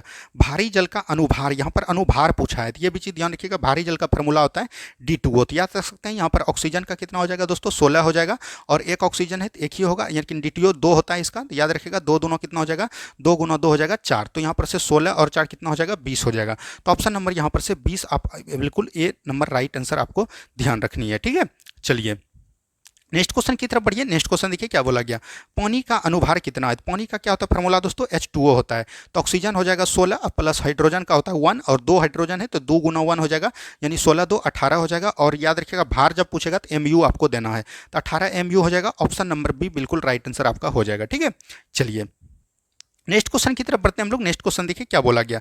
किस यौगिक का अनुसंगति 40 है? 40 किसका हो जाएगा दोस्तों? तो याद रखिएगा ये आपका NaOH का हो जाएगा। सोडियम हाइड्रोक्साइड का हो जाएगा 40। तो ये चीज़ एकदम आपको ध्यान रखनी है। जिस तरह से अभी तुरंत हमने निकाला उसी तरह से आप इसको निकाल सकते हैं। चलिए नेक्स्ट क्वेश्चन की तरफ बढ़िए। नेक्स्ट क्वेश्चन देखिए क्या बोला गया। देखिए इस तरह का क्वेश्चन आपके बिहार पुलिस में जरूर पूछा जाएगा। जिसको पता नहीं है वो आराम से जान सकते हैं। अभी देखिए ये फॉरेस्ट रेंज ऑफिसर में पूछा था 19 में, और फिस्टे फॉरेस्ट रेंज ऑफिसर में 2020 में पूछ दिया गया था। तो यहाँ पर देखिए H2SO4 है। क्या है दोस्तों? H2SO4। तो यहाँ पर से परमाणु संहिता अगर पूछेगा, परमाणुकता, तो याद रखिएगा ये ऑक्सीजन कितना है? 4 है, 4 को लिख लेना है। सल्फर कुछ नहीं रहेगा तो 1 आपको लिखना है, और हाइड्रोजन कितना है? 2 है, तो इसको जोड़ लेना है। 4 1 5 2 7, तो बोल सकते हैं कि 7 हो जाएगा इसका राइट आंसर। कुछ नहीं है, इस सबसे क्वेश्चन से आपको हड़बड़ाना नहीं है, आराम से आप बना सकते हैं। तो ऑप्शन नंबर बी बिल्कुल राइट आंसर आपका हो जाएगा। ठीक है, चलिए नेक्स्ट क्वेश्चन देखिए क्या बोला गया। नेक्स्ट क्वेश्चन है 1.6 ग्राम ऑक्सीजन में कितने परमाणु होते हैं। देखिए कि आपका न्यूमेरिकल का प्रश्न है और ये दरोगा में पूछा गया था। अगर अभी हम आपको बता देते हैं, देखिए एक जो है याद रखिएगा आपको मोल का संख्या कितना होता है। सबसे पहले मोल का संख्या पता रहना चाहिए। तो इसका होता है याद रखिएगा 6.023 गुना 10⁻23 होता है। तो ये भी चीज़ एकदम आपको जानकारी रहना चाहिए। तो ये होता है आपका याद रखिएगा मोलों की संख्या। यहाँ पर बोला गया कि 0.16 ग्राम में ऑक्सीजन, तो ऑक्सीजन का निकालना है तो कुछ नहीं करना, 1 मोल बराबर इतना हुआ, तो 0.16 ग्राम बराबर कितना हो जाएगा? तो इसको हम लोग गुना कर लेंगे 0.16 गुना 6.023 गुना 10⁻23। और याद रखिएगा किसका निकालना है? ऑक्सीजन का परमाणु। तो ऑक्सीजन का कितना होता है दोस्तों? 16 होता है। तो यहाँ से बस आपको इसी तरह करना है, इसका कैलकुलेट कर देना। देखिए ये जब पॉइंट उड़ेगा तो यहाँ पर से जो है 2 शून्य नीचे आएगा, 2 जीरो नीचे आएगा, तो ये भी चीज़ ध्यान रखनी है। 2 जीरो नीचे आएगा तो याद रखिएगा 16 से 16 यहाँ पर आपका कट जाएगा। ठीक है, उसके बाद 2 जीरो जब दोस्तों ऊपर जाएगा तो यहाँ पर से कितना बचेगा? तो 21 बचेगा। ये 2 जीरो घट जाएगा, तो 16 से 27 में 2 जीरो जब घट जाएगा तो ये आपका हो जाएगा 21। और बोल सकते हैं कि 6.023 गुना 10⁻21 हो जाएगा। ऑप्शन नंबर सी बिल्कुल राइट आंसर आपका हो जाएगा। तो इस तरह से आप इस सब प्रश्न को बना सकते हैं, लेकिन आपको मोलों की संख्या पता रहनी चाहिए। नेक्स्ट क्वेश्चन देखिए यहाँ पर दिया गया है एक अणु में कितने मोल के बराबर होते हैं। तो एक अणु कितने मोल के बराबर होते हैं? 6.023 गुना 10⁻23 के बराबर होते हैं। तो ऑप्शन नंबर ए बिल्कुल राइट आंसर आपका हो जाएगा। ठीक है, चलिए नेक्स्ट क्वेश्चन की तरफ बढ़ते हैं हम लोग। नेक्स्ट क्वेश्चन को ध्यान से देखिए क्या बोला गया। एक अधातु जो कमरे के तापमान पर द्रव की अवस्था में मिलती है वो कौन है? तो याद रखिएगा अधातु की बात करेगा तो वहां पर से ब्रोमीन हो जाएगा। वहीं अगर धातु की बात करेगा दोस्तों तो याद रखिएगा वो हो जाएगा आपका पारा। Hg को हम लोग पारा बोलते हैं। और याद रखिएगा एक और है गैलियम। क्या है दोस्तों? गैलियम। तो ये दोनों जो है धातु में द्रव अवस्था में रहते हैं और ये जो है अधातु के रूप में द्रव अवस्था में रहते हैं। ये क्वेश्चन 2022 में पूछा है, तो हो सकता है ये क्वेश्चन आपको मिलने को देखने को मिले। तो ये चीज़ ध्यान रखिएगा, ऑप्शन नंबर डी बिल्कुल राइट आंसर आपका हो जाएगा। नेक्स्ट क्वेश्चन की तरफ बढ़िए। नेक्स्ट क्वेश्चन देखिए क्या बोला गया। तो यहाँ पर से वही क्वेश्चन है, धातु नहीं है। निम्नलिखित में से कौन धातु नहीं है? देखिए ये क्वेश्चन अलग है। अभी आपको पता रहना चाहिए कि धातु कौन है और धातु कौन है। तो आपको बता देते हैं कि लगभग अधातु की संख्या 22 ही है पूरे पीरियोडिक टेबल में। कुछ अधातु को आपको एकदम ध्यान रखना, जैसे आपका हो गया हाइड्रोजन, ऑक्सीजन, जितना भी गैस है वो सभी आपको अधातु होगा। ठीक है, तो ये चीज़ ध्यान रखिएगा। हाइड्रोजन, ऑक्सीजन हो गया, क्लोरीन हो गया, फ्लोरीन हो गया, ठीक है, नाइट्रोजन हो गया, ये सब हो गया। और आपको याद रखना है कि आपको अक्रिय गैस जितना भी है, अक्रिय गैस कौन कौन है दोस्तों? तो याद रखिएगा हीलियम है, ऑर्गन है, ठीक है, क्रिप्टन है, क्रिप्टन आपको हो जाएगा, क्रिप्टन हो जाएगा। और याद रखिएगा आपका हो जाता है क्रिप्टन के बाद कौन होता है दोस्तों? जेनॉन हो जाता है और रेडॉन हो जाता है। तो ये सभी जो है अक्रिय गैस और जितने भी गैस है तो वो सभी आपका अधातु होगा। और याद रखिएगा यहाँ पर ठोस धातु कई बार पूछ देता है, तो याद रखिएगा ठोस धातु कितने हैं, तो ये भी याद रखिएगा। ठोस धातु में आपका आ जाता है सल्फर। क्या आता है दोस्तों? सल्फर आ जाता है। उसके बाद आता है आपका फास्फोरस आ जाता है। ठीक है, फास्फोरस के बाद याद रखिएगा ब्रोमीन आ जाता है। अब ब्रोमीन तो आपका आ जाता है, मतलब कि बोल सकते हैं कि द्रव धातु में ब्रोमीन आ जाता है। उसके बाद याद रखिएगा कार्बन आ जाता है और आयोडीन आ जाता है। तो ये सब चीज़ एकदम आपको ध्यान रखना। इतना ही मात्र अधातु है। तो अधातु की संख्या हमने पहचानने का नियम बताया कि जो भी गैस रहेगा वो अधातु रहेगा, और ठोस अधातु आपको ये सब चीज़ एकदम आपको ध्यान रखनी है। तो यहाँ पर बोला कि कौन सी धातु अधातु नहीं है। धातु नहीं है तो Hg आपका धातु है, Pb धातु है, Mg धातु है, फास्फोरस आपका गैस हो जाएगा, तो ये आपका ठोस धातु धातु है। तो यहाँ पर से ऑप्शन नंबर डी बिल्कुल राइट आंसर आपका हो जाएगा। ठीक है, चलिए सभी को लोग को समझ में आ गया होगा। आज से ये प्रश्न आपको गलती नहीं करना है। नेक्स्ट क्वेश्चन देखिए, सबसे अधिक आघात वर्तनीय धातु कौन सी है। देखिए सबसे अधिक आघात वर्तनीय धातु की बात करिएगा तो वो सोना हो जाएगा। सोना ऑप्शन नंबर बी हो जाएगा। याद रखिएगा सोना जो है विद्युत तथा ये विद्युत का और याद रखिएगा उष्मा का दोनों का ये कुचालक होता है। क्या होता है दोस्तों? कुचालक होता है। तो ये भी चीज़ ध्यान रखिएगा। कुचालक नहीं दोस्तों, ये सुचालक होता है। ठीक है, तो ये भी चीज़ ध्यान रखनी है। और आपको ध्यान रखना यह सुचालक हो जाएगा। और याद रखिएगा सोना मुक्त अवस्था में पाए जाते हैं। क्या होता है दोस्तों? मुक्त अवस्था में पाए जाने वाला एकमात्र धातु है सोना और चांदी। तो ये भी चीज़ एकदम आपको ध्यान रखनी है। ठीक है, चलिए बढ़ते हैं हम लोग अगले प्रश्न की तरफ। नेक्स्ट क्वेश्चन को ध्यान से देखिए क्या बोला गया। बादल या कोहरा किस कोलाइडी निकाय के उदाहरण है? कोलाइडी, अब देखिए यहाँ पर से मिश्रण से सवाल है तो आपको मिश्रण समझना चाहिए। उससे पहले आप देखिए बादल और कोहरा। तो बादल में जब देखते हैं कोहरा हो जाता है तो वो किसका होता है दोस्तों? द्रव और गैस का मिश्रण हो जाता है। किसका होता है दोस्तों? द्रव और गैस में प्रक्षेपित हो जाता है। तो ऑप्शन नंबर सी बिल्कुल राइट आंसर आपका हो जाएगा। ये देखिए 2022 में ये क्वेश्चन मद्य निषेध में पूछा गया है। ठीक है, नेक्स्ट क्वेश्चन देखिए क्या बोला गया, धुआं कैसा बनता है। तो धुआं याद रखिएगा एरोसेल जैसा बनता है, उसी द्वारा जो है धुआं बनता है। तो याद रखिएगा यह जो है कैसा बनता है दोस्तों, तो याद रखिएगा गैस में ठोसों के द्वारा बनता है। किसके द्वारा, गैस में जो ठोस होता है, या बोल सकते हैं कि गैस में जो है आपको यहाँ पर ठोस हो जाएगा, बिल्कुल राइट आंसर। तो ऑप्शन नंबर यहाँ पर से ए बिल्कुल राइट आंसर हो जाएगा। या तो बोल सकते हैं कि ठोस में द्रव के रूप में भी ये बनता है। तो यहाँ पर द्रव में गैस दे दिया तो ये नहीं होगा। तो याद रखिएगा ऑप्शन नंबर ए ही इसमें राइट आंसर आपका होगा। चलिए नेक्स्ट क्वेश्चन की तरफ बढ़ते हैं। नेक्स्ट क्वेश्चन देखिए क्या बोला गया। नेक्स्ट क्वेश्चन है, एक पदार्थ की जल में विलेयता के ताप बढ़ने से क्या होता है। तो ताप बढ़ने से याद रखिएगा घटता है। तो ये भी चीज़ ध्यान रखिएगा, एक पदार्थ की जल की विलेयता में ताप बढ़ने से घटता है कौन, गैस। तो ये चीज़ ध्यान रखिएगा। और ताप घटने से बढ़ता है कौन, तो ये भी गैस ही बढ़ता है। तो ऑप्शन नंबर सी बिल्कुल राइट आंसर आपका हो जाएगा। 2010 में ये क्वेश्चन पूछा गया है। ठीक है, चलिए नेक्स्ट क्वेश्चन की तरफ बढ़िए। नेक्स्ट क्वेश्चन को ध्यान से देखिए क्या बोला गया, निम्नलिखित में से किसमें कणों का आकार आरोही क्रम में होता है। तो यहाँ पर से देखिए आपका बिलियन है। तो बिलियन कितने प्रकार के होते हैं, तो यहाँ पर से ध्यान दीजिए, ये देखिए ध्यान से देना है।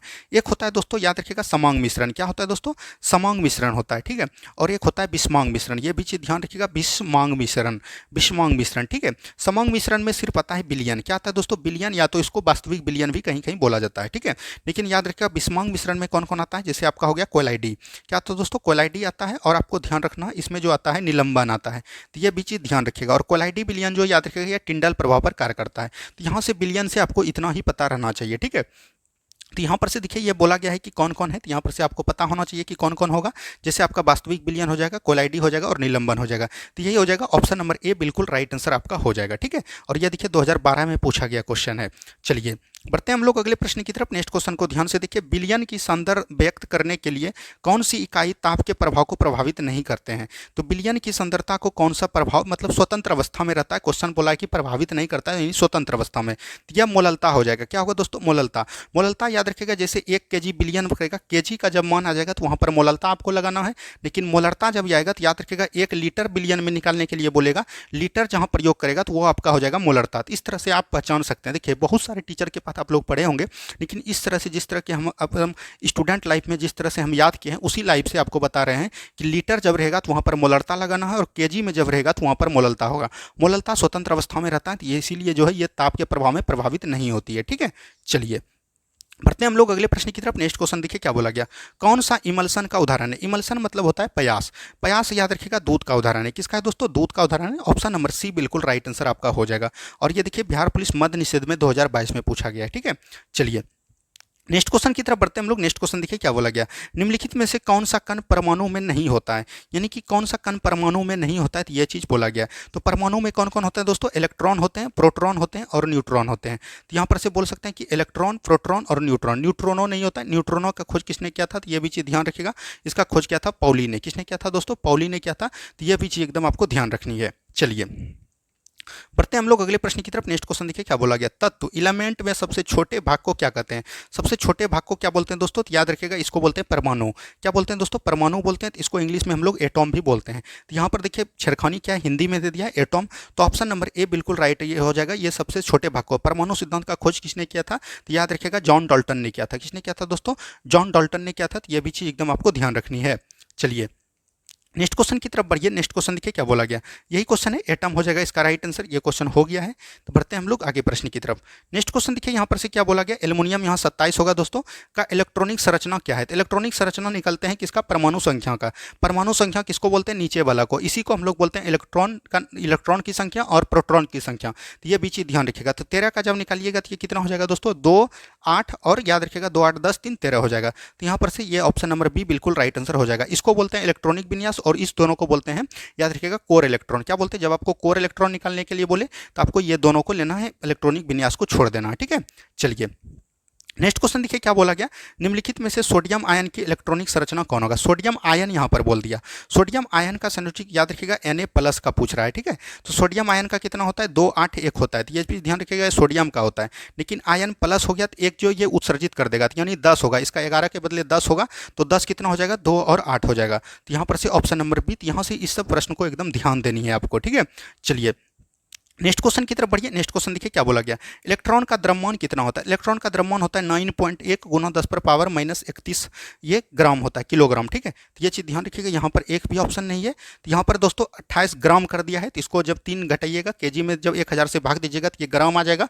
ऑप्शन नंबर सी बिल्कुल राइट आंसर आपका हो जाएगा। ठीक है, तो यहाँ पर समझे 9 पॉइंट ये हो जाएगा 1 गुना, जब इसमें 1000 से भाग दे देंगे तो ये 3 घट जाएगा, तो 28 हो जाएगा, माइनस 28 ग्राम हो जाएगा। तो ये चीज़ एकदम आपको ध्यान रखनी है। ठीक है, चलिए नेक्स्ट क्वेश्चन की तरफ बढ़िए। नेक्स्ट क्वेश्चन देखिए क्या बोला गया। परमाणु के नाभिक में होते हैं, देखिए परमाणु का ये नाभिक हो गया, जो इसमें होता है दोस्तों प्रोटॉन प्लस न्यूट्रॉन होता है, और इलेक्ट्रॉन जो है याद रखिएगा ये बाहरी कक्षा में चक्कर लगाते हैं, तो प्रोटॉन और न्यूट्रॉन हो जाएगा। ऑप्शन नंबर बी बिल्कुल राइट आंसर आपका हो जाएगा। ठीक है, चलिए नेक्स्ट क्वेश्चन की तरफ बढ़ते हैं हम लोग। नेक्स्ट क्वेश्चन देखिए क्या बोला गया। चक्रण क्वांटम में कितने मान संभव है। चक्रण क्वांटम का मात्र 2 मान होता है, तो ये भी चीज़ ध्यान रखिएगा। एक होता है प्लस हाफ, एक होता है माइनस हाफ, तो ये दोनों मान को एकदम आपको ध्यान रखना है। तो ऑप्शन नंबर ए बिल्कुल राइट आंसर आपका हो जाएगा। ठीक है, चलिए बढ़ते हैं हम लोग अगले प्रश्न की तरफ। नेक्स्ट क्वेश्चन को ध्यान से देखिए क्या बोला गया।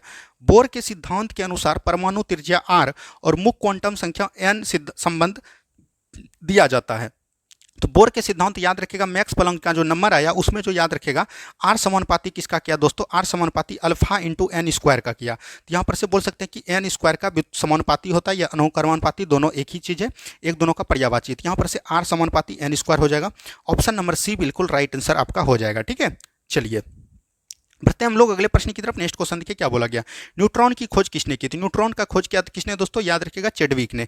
किसने किया दोस्तों, न्यूट्रॉन का खोज किया जेम्स चेडविक ने, तो ये भी चीज़ ध्यान रखिएगा। इलेक्ट्रॉन का खोज किसने किया, जेम्स थॉमसन ने किया, तो ये भी चीज़ ध्यान रखिएगा। और रदरफोर्ड ने परमाणु ये नाभिकीय विखंडन का खोज किया, मतलब नाभिक का खोज किया, परमाणु नाभिक का।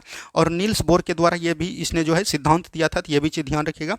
और एक आपका आ जाता है प्रोटॉन। प्रोटॉन का खोज किसने किया था दोस्तों, तो ये भी चीज़ ध्यान रखिएगा, गोल्डस्टीन ने किया था। किसने किया था, गोल्डस्टीन ने। और आप इसको कहीं कहीं अगर रदरफोर्ड भी देता है तो वो भी आपका सही है। अब देखिए यहाँ से कई सारे प्रश्न आपका बनता है, तो याद रखिएगा इलेक्ट्रॉन। इलेक्ट्रॉन यहाँ पर चलिए हम लोग आगे प्रश्न होगा तो वहाँ पर हम लोग देख लेते हैं। नेक्स्ट क्वेश्चन देखिए, निम्नलिखित कणों में से किसका द्रव्यमान सबसे अधिक होता है। तो यहाँ पर द्रव्यमान अगर पूछेगा सबसे अधिक किसका होता है, तो ये भी चीज़ ध्यान रखिएगा। तो द्रव्यमान हो जाएगा अल्फा कण का सबसे अधिक। किसका हो जाएगा दोस्तों, अल्फा कण का। अल्फा कण का द्रव्यमान की बात कीजिएगा तो इसका होता है 6.64 गुना 10 पर पावर माइनस 27 ग्राम। ठीक है, तो ये भी चीज़ ध्यान रखेगा। वही न्यूट्रॉन की बात कीजिएगा तो इसका कितना होता है दोस्तों, इस न्यूट्रॉन का तो बहुत ही कम हो जाता है। अगर न्यूट्रॉन की हम लोग बात करेंगे इसका 1.67 ही कुछ होता है, तो ये भी चीज़ ध्यान रखनी है। चलिए बढ़ते हैं हम लोग अगले प्रश्न की तरफ। नेक्स्ट क्वेश्चन देखिए क्या बोला गया। इलेक्ट्रॉनिक विन्यास 287 वाला धातु कौन है, और धातु कौन है। तो याद रखिएगा 2 8 10 7 कितना हो गया 17। 17 किसका आता है दोस्तों, याद रखिएगा क्लोरीन का। क्लोरीन हो जाएगा ऑप्शन नंबर बी। और याद रखिएगा ये जो है हेलोजन तत्व के अंतर्गत आते हैं। ठीक है, चलिए नेक्स्ट क्वेश्चन की तरफ बढ़ते हैं हम लोग। नेक्स्ट क्वेश्चन को ध्यान से देखिए क्या बोला गया। नेक्स्ट क्वेश्चन यहाँ पर किसी तत्व का, यदि किसी तत्व की परमाणु संख्या 16 और द्रव्यमान संख्या 32 हो तो न्यूट्रॉन की संख्या। अब देखिए यहाँ पर दोस्तों किसी परमाणु संख्या दिया है 16, परमाणु संख्या 16 हो गया, और कोई संख्या है मान लेते हैं जेड है, और उसकी संख्या जो है परमाणु भार बोला गया, द्रव्यमान संख्या उसी को बोलते हैं परमाणु भरियाँ, ये 32 है। तो न्यूट्रॉन की संख्या कैसे निकालते हैं दोस्तों, याद रखिएगा न्यूट्रॉन की संख्या जो हम लोग निकालते हैं ये परमाणु भार में परमाणु संख्या को घटा देते हैं, यही आपका न्यूट्रॉन वाला संख्या हो जाएगा। तो 32 में 16 जब घट जाएगा तो ये 16 हो जाएगा। बिल्कुल right answer option number C. ठीक है, चलिए बढ़ते हैं हम लोग अगले प्रश्न की तरफ। नेक्स्ट क्वेश्चन देखिए क्या बोला गया। परमाणु के केंद्र के चारों ओर इलेक्ट्रॉन बिना ऊर्जा हुए वृत्ताकार पथ पर घूमता है, यह किसने कहा था। तो यह याद रखिएगा बोहर ने कहा था। किसने कहा था दोस्तों, बोहर ने कहा था। परमाणु के नाभिक का खोज किसने किया था, रदरफोर्ड ने किया था। तो यह भी चीज ध्यान रखिएगा। तो ऑप्शन नंबर यहाँ से ए बिल्कुल राइट आंसर आपका हो जाएगा। ठीक है, चलिए नेक्स्ट क्वेश्चन देखिए क्या बोला गया। यदि किसी संख्या के परमाणु क्रमांक 10 है, परमाणु क्रमांक 10 है, परमाणु भार 20 है, तो परमाणु भार 20 हो गया, तो परमाणु नाभिक के न्यूट्रॉन और प्रोटॉन की संख्या क्या होगा। देखिए ये जो परमाणु संख्या होता है यही आपका होता है इलेक्ट्रॉन का संख्या और प्रोटॉन का संख्या। अगर आपको इलेक्ट्रॉन का भी निकालना होगा तो यही होगा, प्रोटॉन का भी यही होगा, तो ये चीज़ ध्यान रखेगा। और न्यूट्रॉन का हमने बता दिया, इसको जो है ऊपर से घटा देना है, तो यही आपका न्यूट्रॉन का हो जाएगा। तो यहाँ पर बोला न्यूट्रॉन का संख्या कितना है, तो न्यूट्रॉन जब 20 में 10 जाएगा तो ये 10 हो जाएगा, और प्रोटॉन तो यही हो जाएगा आपका 10। तो 10 और 10 बोल सकते हैं। ऑप्शन नंबर सी बिल्कुल राइट आंसर आपका हो जाएगा। ठीक है, चलिए नेक्स्ट क्वेश्चन देखिए क्या बोला गया। यूरेनियम 238 में परमाणु होते हैं, तो याद रखिएगा यूरेनियम 92 238 में परमाणु होते हैं। परमाणु में क्या क्या होते हैं, 92 क्या हो जाएगा दोस्तों, 92 आपका इलेक्ट्रॉन हो जाएगा। ठीक है, और न्यूट्रॉन की बात कीजिएगा तो इसमें जब इसको घटाइएगा तो 8 में 2 जाएगा 6 बचेगा, और जो है ये बचेगा कितना दोस्तों यहाँ 22, 22 में 9 जाएगा तो कितना बचेगा 14 बचेगा, यानी बोल सकते हैं कि 146 न्यूट्रॉन हो जाएगा। ठीक है, और फिर 92 प्रोटॉन भी, इलेक्ट्रॉन भी और प्रोटॉन दोनों सेम होता है, तो यहाँ पर से बोल सकते हैं कि 92 प्रोटॉन होगा, 146 न्यूट्रॉन होगा, 146 इलेक्ट्रॉन नहीं होगा। 92 प्रोटॉन, 146 न्यूट्रॉन और 92 इलेक्ट्रॉन हो जाएगा। ऑप्शन नंबर बी बिल्कुल राइट आंसर आपका हो जाएगा। सभी को समझ में आ गया? अब इस तरह से प्रश्न को आपको गलती नहीं करनी है, ठीक है। चलिए नेक्स्ट क्वेश्चन देखिए क्या बोला गया। कोई ऐसा तत्व परमाणु से बना है जिसके लिए समान होता है। तो कोई ऐसा तत्व जो परमाणु से बना होता है उसके लिए क्या समान होता है, तो ये भी चीज़ ध्यान रखिएगा। उसके लिए जो समान होता है दोस्तों, इसके लिए समान होता है परमाणु, कोई तत्व ऐसे परमाणु संख्या से बना होता है जिसके लिए समान होता है। तो इसके लिए समान क्या होगा दोस्तों, कोई तत्व ऐसे परमाणु से बना होता है जिनके लिए समान होता है। समान इसका क्या होगा दोस्तों, तो ये चीज़ तो एकदम कन्फ्यूजन है कि इसमें क्या है, कुछ दिया नहीं है, तो इस क्वेश्चन को आप स्किप करके निकल सकते हैं, ठीक है। चलिए नेक्स्ट क्वेश्चन की तरफ बढ़ते हैं। नेक्स्ट क्वेश्चन देखिए क्या बोला गया। तो ये अभी तुरंत हमने बताया नाभिक नहीं होती है। यूरेनियम 238 के नाभिक में नहीं होता है। क्या क्या नहीं होता है, 92 प्रोटॉन होता है, 92 न्यूट्रॉन नहीं होता है। तो ये चीज़ ध्यान रखिएगा। न्यूट्रॉन होता है 146। तो ये भी चीज़ एकदम आपको ध्यान रखनी है, ठीक है। चलिए बढ़ते हैं हम लोग अगले प्रश्न की तरफ। नेक्स्ट क्वेश्चन को ध्यान से देखिए क्या बोला गया। नाभिक की खोज किसने की, नाभिक की खोज किसने किया दोस्तों, रदरफोर्ड ने किया। तो ये भी चीज़ ध्यान रखिएगा, हेनरी रदरफोर्ड ने किया। तो ये भी चीज़ ध्यान रखनी है, लगभग 1909 ईस्वी में इसको किए थे, ठीक है। और ये याद रखिएगा, जब नाभिक का खोज किया तो इसने जो है अल्फा कण का बौछार किया। तो इस तरह से जब अल्फा कण का यहाँ से बौछार किया तो कुछ किरण जो है सीधी निकल गई, कुछ किरण याद रखिएगा विचलित हो गया, कुछ किरण से क्या हुआ, विचलित हो गया, और कुछ किरण जो है वापिस आया था। तो ये भी चीज़ एकदम आपको ध्यान रखनी है, बहुत कम वापिस आया था। चलिए नेक्स्ट क्वेश्चन की तरफ बढ़ते हैं। नेक्स्ट क्वेश्चन को ध्यान से देखिए क्या बोला गया। नेक्स्ट क्वेश्चन है रदरफोर्ड के अल्फा कण प्रकीर्णन प्रयोग द्वारा किसकी खोज हुई थी। किसका खोज हुआ था दोस्तों, तो याद रखिएगा ये जो खोज किए थे नाभिक का खोज किए थे। तो ऑप्शन नंबर डी बिल्कुल राइट आंसर आपका हो जाएगा, ठीक है। चलिए नेक्स्ट क्वेश्चन की तरफ बढ़िए। नेक्स्ट क्वेश्चन देखिए क्या बोला गया। 14C6 कार्बन में न्यूट्रॉन की संख्या कितनी होगी। तो इसमें घटा लेना है तो ये 8 हो जाएगा। ऑप्शन नंबर ए बिल्कुल राइट आंसर आपका हो जाएगा, ठीक है। चलिए नेक्स्ट क्वेश्चन देखिए क्या बोला गया। न्यूक्लियॉन का मान होता है।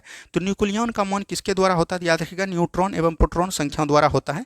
तो ऑप्शन नंबर डी बिल्कुल राइट आंसर आपका हो जाएगा, ठीक है। मतलब कि द्रव्यमान की संख्या को बोलते हैं हम लोग न्यूक्लियॉन संख्या। जैसे यहाँ कार्बन C6 12 है, तो याद रखिएगा इसी को बोलते हैं न्यूक्लियॉन। और ये किसके द्वारा होता है दोस्तों, याद इसको हम लोग बोलते हैं द्रव्यमान संख्या। द्रव्यमान संख्या न्यूक्लियॉन प्रोटॉन और न्यूट्रॉन के बराबर होता है, ठीक है। चलिए बढ़ते हैं हम लोग अगले प्रश्न की तरफ। नेक्स्ट क्वेश्चन को ध्यान से देखिए। एक परमाणु एटम के नाभिक में सम्मिलित है। तो नाभिक में क्या क्या सम्मिलित है दोस्तों, याद रखिएगा इलेक्ट्रॉन, प्रोटॉन और न्यूट्रॉन है। तो प्रोटॉन और न्यूट्रॉन हो जाएगा। ऑप्शन नंबर सी बिल्कुल राइट आंसर आपका हो जाएगा।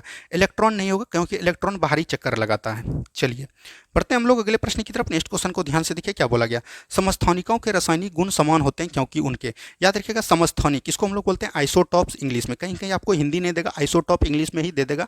इस तरह के बिहार एसएससी में प्रश्न पूछे गए थे। तो याद रखिएगा जैसे मान के चलिए कोई भी संख्या है, इसको बोलते हैं हम लोग जेड, यहाँ पर 1 इसको ले लेते हैं 4, ठीक है। ये संख्या आपका हो गया। तो ये जो हो गया 1 इसको हम लोग बोलते हैं, अगर ये दो संख्या यहाँ पर से एग्जाम्पल से समझिए, जैसे आपका कार्बन C6 12 भी होता है और कार्बन C6 14 भी होता है। तो अगर दोनों परमाणु संख्या समान है तो इसको हम लोग क्या बोलेंगे, समस्थानिक बोलेंगे। क्या बोलेंगे दोस्तों, समस्थानिक बोलेंगे। तो ये भी चीज़ एकदम आपको ध्यान रखनी है। अगर यही याद रखिएगा इस दोनों का अंतर समान रहे तो इसको हम लोग समन्यूट्रॉनिक बोलेंगे। ऊपर वाला परमाणु द्रव्यमान भार अगर भार समान रहे तो उसको हम लोग समभारिक बोलेंगे। तो ये भी चीज़ ध्यान रखनी है। तो यहाँ पर बोला गया समस्थानिक के रासायनिक गुण समान होते हैं क्योंकि, तो याद रखिए इलेक्ट्रॉन समान होते हैं, परमाणु क्रमांक समान होते हैं। तो यही हो जाएगा, परमाणु क्रमांक जो है समान होते हैं। तो यहाँ पर असमान दिया है, तो यहाँ पर से ऑप्शन नंबर डी बिल्कुल राइट आंसर आपका हो जाएगा। और यह 2022 में मद्यनिषेध में पूछा गया है, ठीक है। चलिए नेक्स्ट क्वेश्चन की तरफ बढ़िए। यहाँ नेक्स्ट क्वेश्चन देखिए, ये तीनों का जो नीचे वाला समान है तो ये समस्थानिक होगा। इसको इंग्लिश में आइसोटॉप कहते हैं। क्या बोलते हैं दोस्तों, आइसोटॉप्स कहते हैं। तो ये भी चीज़ ध्यान रखिएगा। यहाँ पर समन्यूट्रॉनिक को क्या बोलते हैं, आइसोटोनिक बोलते हैं। क्या बोलते हैं, आइसोटोनिक बोलते हैं। तो ये भी चीज़ ध्यान रखिएगा। एक होता है याद रखिएगा आइसोबार। क्या होता है दोस्तों, आइसोबार जिसको कि बोलते हैं समभारिक। क्या बोलते हैं दोस्तों, समभारिक बोलते हैं। तो ये भी चीज़ ध्यान रखिएगा। तो समभारिक का ऊपर वाला समान होता है। तो ये भी चीज़ ध्यान रखनी है। चलिए नेक्स्ट क्वेश्चन की तरफ बढ़िए। नेक्स्ट क्वेश्चन देखिए क्या बोला गया। 36 क्रिप्टन है और यहाँ पर रोवेडियम में 87 है। तो यहाँ पर जब इस दोनों में घटाइएगा तो यहाँ पर देखिए 50 बचेगा, और यहाँ पर भी जब घटाइएगा तो ये दोनों 50 बचेगा। जब दोनों का अंतर समान हो तो उसको हम लोग क्या बोलते हैं, समन्यूट्रॉनिक बोलते हैं। तो ऑप्शन नंबर सी बिल्कुल राइट आंसर आपका हो जाएगा, ठीक है। चलिए नेक्स्ट क्वेश्चन की तरफ बढ़िए। नेक्स्ट क्वेश्चन देखिए क्या बोला गया। किसी तत्व के समस्थानिक के तात्पर्य, समस्थानिक से तात्पर्य क्या है, उस तत्व के परमाणु जिनकी न्यूट्रॉन संख्या समान होती नहीं, उसको हम लोग बोलते हैं समन्यूट्रॉनिक। उस तत्व के परमाणु जिनकी परमाणु द्रव्यमान संख्या समान होता है नहीं, इसको बोलते हैं समभारिक। उस तत्व के परमाणु जिनकी परमाणु संख्या अलग अलग हो नहीं, ये तो गलत हो गया। उस तत्व के परमाणु जिनकी परमाणु संख्या समान होती है, यह हो जाएगा ऑप्शन नंबर डी, ठीक है। चलिए नेक्स्ट क्वेश्चन देखिए क्या बोला गया। नेक्स्ट क्वेश्चन यहाँ पर है, निम्न में से कौन सा हाइड्रोजन का समस्थानिक नहीं है। हाइड्रोजन के 3 समस्थानिक होते हैं, ड्यूटेरियम, प्रोटेरियम, ये देखिएगा, और ट्राइटियम। तो प्रोटियम, डायटोरियम और ट्राइटियम, तो यहाँ पर से डी नहीं होगा, इट्रियम नहीं होगा, तो ऑप्शन नंबर डी बिल्कुल राइट आंसर आपका हो जाएगा। ठीक है, नेक्स्ट क्वेश्चन देखिए क्या बोला गया। नेक्स्ट क्वेश्चन है, एक तत्व के समस्थानिक आइसोटोप किसके भिन्न होते हैं। तो याद रखिएगा, इसमें जो भिन्न होता है, इलेक्ट्रॉन की संख्या समान होता है, तो ये प्रोटॉन की संख्या भी समान होता है, बिल्कुल ठीक है। रासायनिक अभिक्रिया में न्यूट्रॉन की संख्या समान नहीं होता है, तो ये भिन्न होता है, तो ऑप्शन नंबर सी बिल्कुल राइट आंसर आपका हो जाएगा। ठीक है, चलिए नेक्स्ट क्वेश्चन की तरफ बढ़िए। नेक्स्ट क्वेश्चन देखिए क्या बोला गया। कार्बन C14 और NC14 में यहाँ उदाहरण है, तो ये किसके उदाहरण है। तो ऊपर वाला जब समान है दोस्तों 14-14 है, तो ये संभारिक हो जाएगा, तो ऐसो बार हो जाएगा, ऑप्शन नंबर डी बिल्कुल राइट आंसर आपका हो जाएगा। ठीक है, चलिए नेक्स्ट क्वेश्चन की तरफ बढ़िए। नेक्स्ट क्वेश्चन देखिए क्या बोला गया। आदर्श गैस के संबंध में समतापीय परिवर्तन में उसकी ऊर्जा। देखिए ये कितना बार क्वेश्चन पूछा है, फॉरेस्ट रेंजर में 2001 में 20 में पूछा है, एक वाला क्वेश्चन 20 में पूछता है, इसीलिए ये सब क्वेश्चन को एकदम ध्यान देनी चाहिए। तो यहाँ पर बोला कि आदर्श गैस के संबंध में समतापीय परिवर्तन में उसकी ऊर्जा क्या होता है। तो याद रखिएगा, तापमान पर जो है ये आदर्श गैस निर्भर नहीं करता है, तो यहाँ से हो जाएगा ऑप्शन नंबर डी, सदैव स्थिर रहती है। ठीक है, ऑप्शन नंबर डी बिल्कुल राइट आंसर आपका हो जाएगा। नेक्स्ट क्वेश्चन देखिए क्या बोला गया। नेक्स्ट क्वेश्चन है, किसी गैस का निश्चित द्रव्यमान 273 परमताप है, तो यानी कि टेम्परेचर 1 का मान दिया है, याद रखिएगा T1 का मान दिया है 273, ये नॉमरिकल है, इसको एकदम जरूर बनाना चाहिए आपको। एग्जाम ये देखिए 2018 में पूछा था, 2022 में भी इस तरह के प्रश्न पूछे थे। और याद रखिएगा आयतन जो है 25 मिलीमीटर है, यानी V1 दिया है 25 मिलीमीटर, और बोल रहा है कि इसी दाब को स्थिर रखा जाता है। दाब को स्थिर किस में रखते हैं दोस्तों, तो याद रखिएगा चार्ल्स के नियम में। चार्ल्स के नियम में दाब स्थिर रहता है, याद रखिएगा। और जो है याद रखिएगा यहाँ पर बॉयल का नियम जब आएगा, तो याद रखिएगा वहाँ पर जो है टेम्परेचर निर्मित रहता है, यानी कि ताप स्थिर रहता है, तो ये चीज़ ध्यान रखिएगा। और यहाँ पर दूसरा दिया है 546, ये T2 का मान दे दिया है, परम ताप कितना है 546 है। टेम्परेचर से टी, यानी कि टेम्परेचर हम परम ताप को टी में डिनोट किए और आयतन को भी में डिनोट किए। तो जब आप चार्ल्स का नियम में जाइएगा, चार्ल्स का नियम क्या बोलता है दोस्तों, तो याद रखिएगा V1/V2 बराबर हो जाएगा T1/T2। तो यहाँ से आपको निकाल लेना है V2। V2 जब निकालिएगा तो ये क्या हो जाएगा दोस्तों, तो याद रखिएगा T1 × V2 हो जाएगा, क्या हो जाएगा T2 × V1 और बट्टे नीचे आ जाएगा क्या दोस्तों T1। तो यहाँ पर से ये तीनों का मान आप निकाल सकते हैं। तो यहाँ पर देखिए 273 हो जाएगा T2 का मान, T2 का मान कितना हो जाएगा 546। तो यहाँ पर से थोड़ा सा हम ऊपर जाते हैं, यहाँ पर याद रखिएगा, यहाँ पर से देखिए ऊपर थोड़ा सा हम जाते हैं, ये क्वेश्चन बन जाएगा। देखिए T2 का मान है 546 और T1 कितना है दोस्तों, तो ये याद रखिएगा, ये जो है 23 है, V1 कितना है 23 है, 23 ही है, नहीं 25 है, और याद रखिएगा नीचे जो है 273 है। ठीक है, तो ये आपका हो जाएगा T1, और ये V2 को निकालना है आपको, आयतन को निकालना है। तो ये 273 से देखिए 2 बार में कट जाएगा, तो यहाँ पर से 25 दोनों कितना हो जाएगा 50। तो बोल सकते हैं कि 50 मिलीलीटर होगा ये V2 का मान। ठीक है, V2 का मान जो है 50 मिलीलीटर होगा, तो ऑप्शन नंबर बी बिल्कुल राइट आंसर हो जाएगा। 1-2 बार इस क्वेश्चन को एकदम और आप बना लीजिएगा एग्जाम्पल से, आपको टोटल समझ में आ जाएगा। नेक्स्ट क्वेश्चन देखिए, किसी पात्र में एक दाब तथा ताप का A अनुपात B समान आयतन में प्रसरण है, 4:1 के लिए द्रव्यमान का अनुपात निम्नलिखित में से क्या होगा। देखिए जब इस तरह का प्रश्न पूछे, आपको द्रव्यमान का अनुपात पूछे, तो यहाँ पर देखिए मतलब कि बोल सकते हैं कि बॉयल का नियम और चार्ल्स का नियम दोनों होता है। तो यहाँ पर आपको याद रखना है, इसका स्क्वायर कर लेना है, 16:1 और स्क्वायर को उलट देना है, यानी 1:16 हो जाएगा। अब बोलिएगा कि क्यों सर उल्टेंगे, तो याद रखिएगा ये जो समानुपाती होता है, याद होता है 1 × √m2 का होता है। तो यहाँ पर से जब ये ऊपर जाएगा तो ये m2 उलट जाता है, इसीलिए ये चीज़ एकदम आपको ध्यान रखनी है। चलिए नेक्स्ट क्वेश्चन की तरफ बढ़िए। नेक्स्ट क्वेश्चन देखिए क्या बोला गया। कार्बन की संयोजकता कितनी होती है। कार्बन का फार्मूला कितना होता है दोस्तों, परमाणु संख्या होता है 6, तो इसको जब लिखेगा तो ये 2 और 4 हो जाएगा, तो इसका परमाणु संयोजकता कितना हो जाएगा 4 हो जाएगा। ऑप्शन नंबर ए बिल्कुल राइट आंसर आपका हो जाएगा। ठीक है, नेक्स्ट क्वेश्चन ये देखिए आज का जो ये अंतिम प्रश्न था दोस्तों, हमने टोटल जो बता दिया, एक क्वेश्चन आपका छूट गया है, वो हमने नहीं बता पाया। तो याद रखिएगा जो आपका एक चीज़ को छूट गया था, इलेक्ट्रॉन का याद रखिएगा, यहाँ पर पूछा जाता है आवेश, तो आपको याद रखना इलेक्ट्रॉन का आवेश है -1.6 × 10⁻⁻19 कूलम। और यही अगर आपको पूछ देगा प्रोटॉन का, किसका दोस्तों, प्रोटॉन का अगर पूछ देगा तो प्रोटॉन का भी यही होता है, सिर्फ यहाँ प्लस हो जाता है, ये धनावेशित होता है, ये ऋणावेशित होता है, तो ये चीज़ ध्यान रखिएगा। कैसा लगा आपको प्रीवियस ईयर क्वेश्चन। कल आप लोग का दोस्तों ज्योग्राफी का फुल एकदम मैराथन ला देंगे, 1 से लेके जो 14 नंबर तक क्वेश्चन बनाया गया है सब्जेक्ट में चैप्टर है, वो फुल चैप्टर हम आपको 9-10 का करवा देंगे। तो इसलिए आपको घबराने की कोई जरूरत नहीं है, कल आपको शाम में एकदम बहुत ही अच्छे तरीके से जुड़ना है और आपको पूरा सिलेबस को एकदम कन्फर्ट कर देना है। उसके बाद प्रीवियस ईयर क्वेश्चन के जितने भी इकोनॉमिक्स का क्वेश्चन पूछा होगा वो हम आपको करवा देंगे, और अभी आपका वर्ल्ड हिस्ट्री का क्वेश्चन बचा हुआ है previous year question Bihar police, वो भी आपको अगले दिन मिल जाएगा। यानी कि 6 तारीख आते आते आपका टोटल सिलेबस हम कंप्लीट कर देंगे। जिसका भी एग्जाम आगे है उसको घबराने की कोई बात नहीं, उसके लिए हम लोग एकदम महत्वपूर्ण प्रैक्टिस सेट लाएंगे, जिससे कि सभी इस क्वेश्चन को आपको रिवाइज मिलता जाएगा। और जितने भी प्रीवियस ईयर क्वेश्चन को नहीं देखा, जिसका भी स्टूडेंट का एग्जाम है, वो एकदम प्रीवियस ईयर क्वेश्चन को एकदम बहुत ही अच्छे तरीके से देख लीजिए। धन्यवाद, मिलते हैं हम लोग सुबह के भारतीय 1 का जो सेट बचा है उसको कंप्लीट करेंगे। जय हिंद, जय भारत।